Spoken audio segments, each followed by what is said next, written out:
We'd like to welcome Ron Strykert, guitarist and songwriter for the Grammy Award-winning band Men at Work. Their 1983 hit song, Down Under, was on the top of the charts for weeks back in 1983. Ron, thanks for being with us. Thank you. So, Ron, you co-wrote that song Down Under, right? That's right, yes. That was kind of the national anthem of Australia for a while? It seemed to be, yeah. It took over as a national anthem. Yeah, did Mel Gibson kind of hum that a little bit? Or? I heard rumors he did, yes. I see. So, Ron, back in the 1980s, your band was the opening act for Fleetwood Mac, and we were talking before, and you said you thought you'd be on the road for 3 months, but you stayed in the United States for 2 years. Walk us through what happened. Well, we took off from Australia just as 3 months, as we said, like a supporting act, and things snowballed. Our records took off, and we had some hits that became #1 and so forth, and we just kept going. We toured through America and Canada and Japan and England and Europe. Got used to road food, huh? We certainly did, yes. It was certainly was a road trip. Okay, now, was that the time of your life? I was young, yeah. It was a great time. I mean, it was great seeing a lot of the world and seeing many countries and meeting a lot of people and just playing, you know. It was a great time. Great. Now, we have a view of rock that's really kind of glamorous, and I understand there's a particle of truth in that, but is there another side to rock? There definitely is.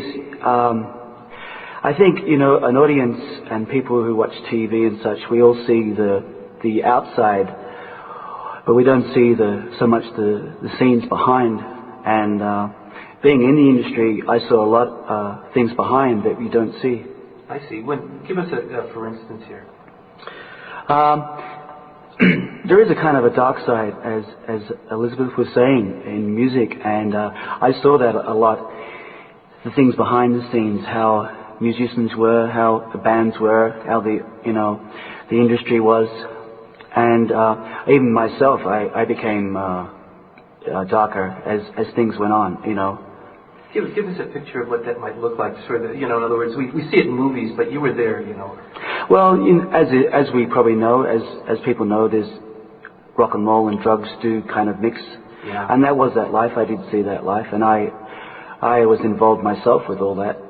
I mean, not everybody in rock and roll is on drugs, and not every entertainer is on drugs, but you know, it is quite common. And when you're playing live, there's an energy that you feel. There's an energy that comes from the audience. You soak up that energy, and really it gives you a lot of energy. And when you're off stage, you seem to go flat. And I didn't really notice this at the time when I was doing this, but after being away from rock and roll and being away from that life, I really thought back about those times and what was going on and what that was all about, and how I became darker myself. I started off very, very happy at first, very light and just, you know, loving music, and slowly becoming it seemed like I was going down, really. Yeah. And you eventually left the band. What happened? Where did you go from there? When I left the band, I was heavily involved in heroin, actually, and from that, I tried to do my own music, and nothing really took off. I became very sick, really, involved with drugs and so forth. I wanted to stop, and I got into natural health. And as soon as I decided to change and get into natural health, I became interested in spiritual things. A friend of mine gave me a book called Secret Power of Music, and it was a very enlightening book. It had a lot of amazing things written in about Indian culture and Hindus and Chinese culture and ancient music and sacred music, and it was great. It just rang bells in my head. I was so enraptured with this book. It just really opened up, and it felt like I had these things were all inside of me. This book was like connecting me to something deep inside that was kind of lost. So that's really how you finally licked your problem. Yes, I think through that, through a direction of spirituality and reading Eastern philosophy and music, I got a new direction. I got a new lease of life, and got more involved in spiritual kind of music. And I changed my whole style. I changed my whole outlook. So now that you're off drugs and alcohol, how do you feel? Oh, much better, much clearer. I write better. I'm clearer in my thoughts and just healthier, you know. And I think that's the thing. It's like playing healthy music. It's like eating healthy food. It really does make a difference. You're so right. You're so right. So we've got aerobic music, Eastern music, and studies that have shown that rock beat weakens your muscles. You want to tell us about Jane Fonda?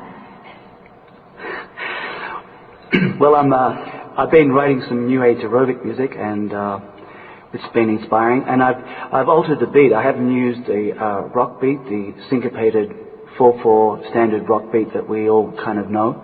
I've changed it into a more percussive kind of beat. Now, Ron, before we took a break, you were mentioning that your music had taken some new directions, and I just wondered, what's the current creative flow that you're into these days? I've been mixing some Eastern styles with a commercial kind of a style, presenting new rhythms and just things I've gotten into. I really got into Indian music and so forth, and a lot of cultural kind of music, ethnic styles and so forth. And I'm very interested in these kind of things, mixing them in a more commercial way, presenting them in a very similar pattern of verse, chorus. And I've used words of Bhajan, mantra words, ancient language, was it like Sanskrit of India. Interesting. And you brought a clip of it today, or a little cut that you could play for us right now? Yeah, certainly. Okay, so let's roll that and we'll listen to it, and then maybe you can tell us what we're listening to.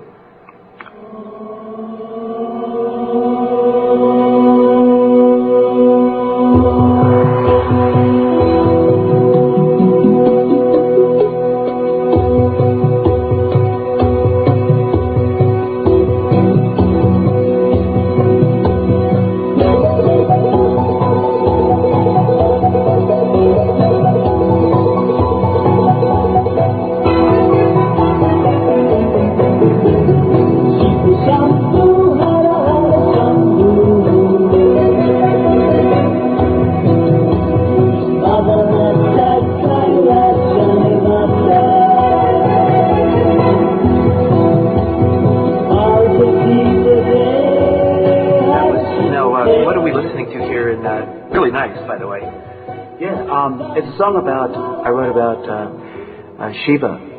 It actually comes from a Bhajan. I use some of the words from a Bhajan, which is the Sanskrit language. And it's a spiritual devotional songs that they use in India, and it's becoming popular. Actually, George Harrison and Ravi Shankar just brought out an album of Indian chants.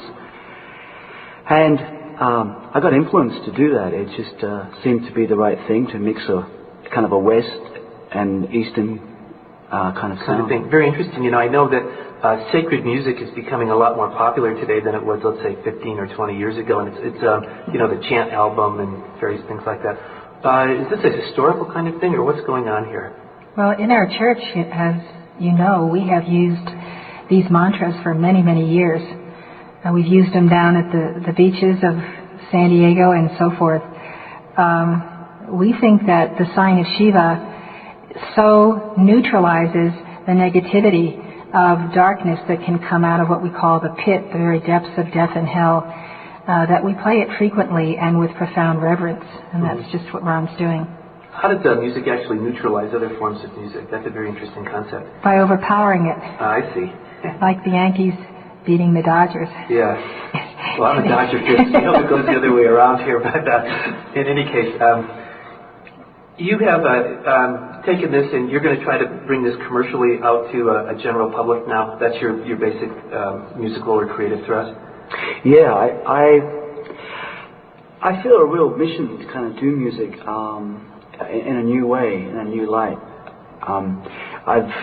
I've already done kind of fame and fortune. I've done that once, and I don't really particularly want to do that again in that sense. You know, I was young and it was kind of fun, and it was entertaining, but now I feel something more deeper. You know, I want to have songs that have a message, that have some direction, and I want to bring a change, you know, through music, hopefully, you know, and have others follow and just influence people to open them up, into a higher consciousness. Kind of a higher side. You were talking in the opening segments about, rock and roll having a kind of a dark side. And there was one question I wanted to just, was sticking in the back of my mind, I wanted to ask you, was there some special relationship between drugs and rock? I know that you talked about it a little bit, but is it, drugs are all over our culture and things like that, but does rock play a special role in this? I think they go hand in hand. They do the little dance together. Mm-hmm. I think even I've read even in ancient cultures they've had drugs in forms here and there, and even in ancient music they've used drugs to enhance some higher consciousness. But I don't think that's the way to go. I know a clean vibration is definitely the way to go. I get into meditation and so forth, and being clean, being natural is definitely the way to go. The drugs and the music do go together. You can see that in teenagers, and with alcohol and cigarettes and everything that's kind of addictive. Rock and roll, I think, is addictive. I've played it myself, so it's kind of different when you're listening, as an audience. But as a musician, having rock and roll music go through you, I felt at times a darkness at times coming through me, like something coming over me, and I'd create something, and I kind of think, well, what was that? That's not really me. Where did that come from? And when I was young, I didn't really understand these things, but now when I'm in a clearer kind of mind, I start to see these things. I think we can all be very grateful that you have seen these things and that you have seen them for millions of young people. Yeah, I feel this wanting to give a direction to young people, through music.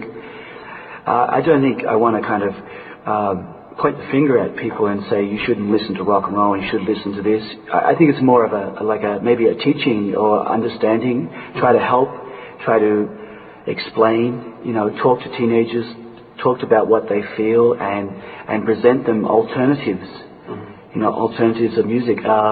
River dance has become very popular, the Irish Celtic music, and I've seen that, and a lot of teenagers like that, and the Lord of the Dance, there's another video of that. And that's what I feel to do, something that gives a direction, gives a hope, and you can become naturally high. There's a natural high to life, So that's the kind of the direction that your new music is taking right now, is trying to kind of elevate people and give them some positive alternatives? Yeah. Okay. I hope there's more. I feel there's not enough alternative at the moment. That's what I find. I'm a stepdad to teenage girls, and I go for all the life and traumas and all that. But I love them. They're really great, and I've learned a lot from them. And it's hard to sometimes. If you tell them, well, don't do this and don't do that, you sometimes don't always have an alternative in your hands. Like, you need to come up with something else to give them. If you take away rock and roll, we'll say the heavy metal and the rap, which is really bad. Not all rock and roll's so bad. There's grades. Not all rock and roll's created equal. No, it's not all black and white.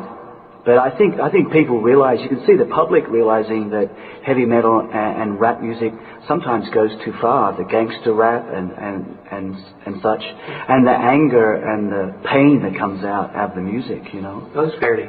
Now, Ron, earlier in the program you were talking about the new directions in your music going into kind of a little bit more Eastern, and the rhythms and the beats that were involved there. And I wondered if you could explain a little bit more what the distinction is between what you used to play and the kind of current direction that you're headed in. Well, I've been using some older rhythms that have been around for a long time, and been changing from the standard rock rhythm, which is a syncopated beat. I guess we all know that from rap music and heavy metal, the boom whack, boom boom whack. That's kind of the rhythm of it, and it's like there's a lot of studies on the effects of that rhythm, what it can do. There's been studies on mice, what rock music can do, on plants and so forth. And I've gotten more involved in Eastern rhythms and ethnic rhythms. I see. And is it possible you could play a little bit more of the music that you have done for us today? Certainly, Sure. yes. Okay, great. We'll wait for our technicians to cue this up here, but when they're ready, we'll give a high sign and we'll play a little bit more. The current music that you're doing is going to be a lot more uplifting, help people a little bit more. You know, one thing I noticed back in the 60s, even though it was an age of rebellion, there was a lot more upbeat music. People sang about love, peace, joy, feeling groovy. And today, it seems like there's a lot more music which is a lot more angry or negative or depressed. Yeah, I definitely see a lot of anger in the music. Being away from the music industry for a while and kind of like taking time out, that's what I did, and read a lot of books and got into spirituality and meditation. And coming back, you really can see what's going on. It's like when you're involved with it, you don't notice it. You're caught up in the city, caught up in life, and you're running around very quickly and everything. And but when you take time out and look at it, there's a lot of anger in music, and I see a lot of pain too. I hear a lot of pain in the music. And to me, it's like we have to get back in contact with our hearts, you know, so bring back some love. I think the 60s, it had love, but it was kind of lost in some way. It was involved, you know, with drugs and marijuana, and it was like dropping out. And I don't think it's this time now, the cycle's not to drop out of society, but to stay in society and change it through things like culture, through art, through music, and new ideas, new consciousness, and bring back love. It's like Elizabeth saying about the waltz rhythm is connected to the heart, and you can really feel that. And there's a lot of music, the popular music doesn't have a lot of heart in that sense. With a few exceptions here, we're going to play another cut of your music here, which has got some heart in it. So let's let it play here.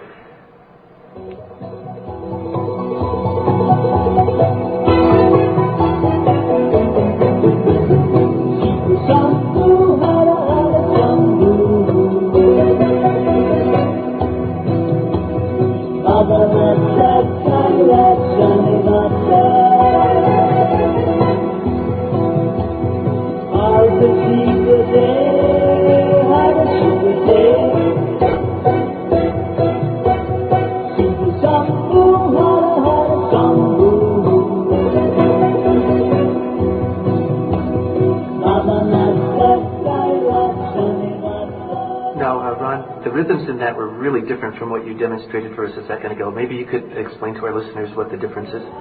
Yeah, like a standard rock beat is like a boom whack, boom boom whack, boom whack, boom boom whack. And what it does is the whack is on a weak beat in a 4/4 time, where you have 4 beats, 1, 2, 3, 4 beats. And the accenting of that weak beat in a repetitive sense is if you really feel it and you just take time to listen to it and don't join in with it, but just really observe it, you can feel it, how it kind of can pull you down after time. That's what I started to sense after a long time of playing music like that. And the alternative is playing more on an on beat. You have the Red Indian beat, say the ay ay ay ay ay ay ay ay ay ay. That tribal kind of dancing is more on beat, which is a better thing for you, a healthier thing. The Indian beats, the om rak taka ta ta ta tung tung da taka taka ta tung da da da da da da da. They're the ancient rhythms, the done on the tablas. I'm not a very good. I feel just sitting here listening to kind of. I'm not a great tabla singer. There's actually a whole language in the singing of the tablas, but they have a way of changing their rhythms. They don't stay so hypnotically on one rhythm. They change and move, and they kind of dance more. Rock music seems sometimes a little bit robotic, where it keeps on that beat, that boom boom chuck, all the way through a song. Ron, we're going to come back in a minute now, and we're going to take a break for some commercial messages. But before we do so, I would like to tell you about an opportunity to see Elizabeth Clare Prophet in person on the East Coast, October 9th to 13th. That's when she'll be at the Omni Waterside Hotel in Norfolk, Virginia, for a 5-day conference on practical spirituality. Now, if you're like me, you find it hard to feel spiritual in a traffic jam, or when your 2-year-old is screaming, or when your computer crashes. But you can tap your own source of spirituality in the midst of daily challenges. so you can be more loving, more creative, more enlightened, and more fun to be around. The presentations, workshops, meditations, prayers, and devotions during this conference will nurture your soul and empower you to make the changes you decide are necessary for your ongoing spiritual growth. Find out how by spending a day, an evening, a weekend, or an entire 5 days with Elizabeth Clare Prophet, and learn practical steps to spiritualize your day every day. Find out more by calling 1-800-245-5445. That's at the Omni Waterside Hotel in Norfolk, Virginia from Thursday, October 9th through Columbus Day, Monday, October 13th. The number is 1-800-245-5445. We'll be right back with Elizabeth Clare Prophet and Ron Strykert, so stay with us. Welcome back to Heart with Elizabeth Clare Prophet. I'm your co-host, Murray Steinman. And if you have a question or comment, it's 621-WALE. We understand that there's a caller on the air. Caller, do you have a question for Elizabeth Clare Prophet or our special guest, Ron Strykert? Yes, a lot of people my age really like to listen to rock music because we feel like it's exciting and it gives us energy. And why is it, if it's bad, why does it feel so good? Ron, what do you think? Yes. I understand what you're saying. There is a feeling of energy to it, and it does kind of build you up. I've found over a period of time that's the effect. It's not an instant effect like you're feeling bad straight away.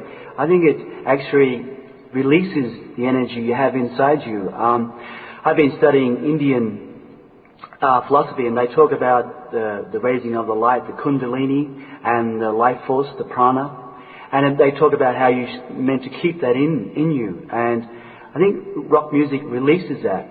I know at concerts, when you play live, it releases a lot of energy from the audience, and you soak that up. And I think what happens is that over a long period of time, you become drained from that. And that's the effect that I see. It's an addictive effect. It's kind of like drugs in a sense. You feel good for a long time, but over a period of years of using drugs, you become drained. And that's what I'm concerned about with teenagers and such. That, you really have to feel that yourself. You have to kind of search within yourself to what you feel from it. Now, Ron, thank you very much for being with us here, and we could talk to you for another hour or two. I think that we're going to have to wrap it up right now, and we'd like to have you back on our show. And for all of those of you who have been listening, join us again next week for Heart to Heart with Elizabeth Clare Prophet.